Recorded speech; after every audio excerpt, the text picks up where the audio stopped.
Did you ever ponder on the untold stories of war, those that don't make it to the mainstream history books?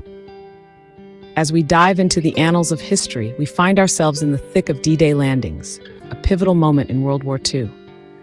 The bravery of the soldiers is well documented, their courage and sacrifice offering a beacon of hope to a world ensnared by the horrors of war. Yet, as the dust settled, another story began to unfold. This one far removed from the battlefield, yet steeped in the same bitter brew of conflict. It's the story of French women accused of collaboration horizontale. Accusations which led to public humiliation and punishment that were as brutal as they were unjust. This form of punishment had historical origins, but its resurgence in the 20th century revealed the darker underbelly of a society ravaged by war. The women, marked by their shorn heads, were paraded through the streets in a degrading spectacle. Their supposed crime?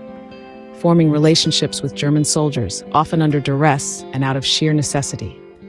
As the world rejoiced in the success of the D-Day landings, a different kind of war unfolded in the streets of France.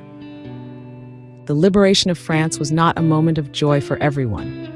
For thousands of women, it marked the beginning of a nightmare.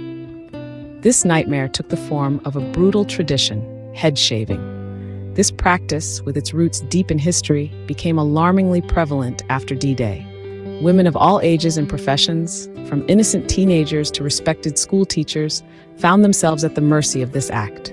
Accusations of collaboration horizontale were often baseless, driven by petty jealousy or moral outrage. The act of shaving a woman's head was more than a physical punishment. It was a societal brand, a mark of shame that stripped them of their dignity and femininity in front of a jeering crowd.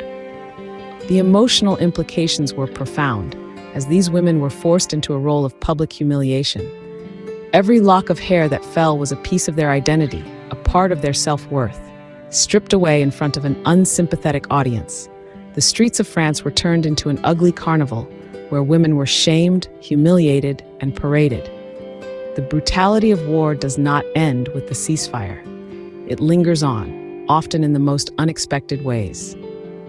In the aftermath of the ugly carnival of head shaving, the scars ran deep, not just the physical ones, but emotional and psychological wounds that would take far longer to heal.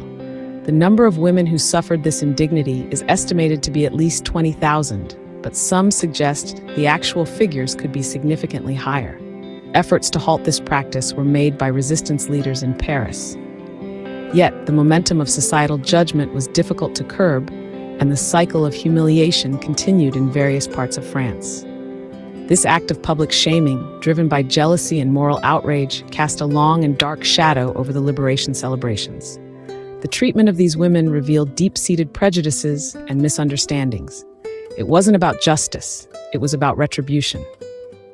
It was about using these women as scapegoats for the frustrations and anger felt by a society emerging from the shackles of occupation.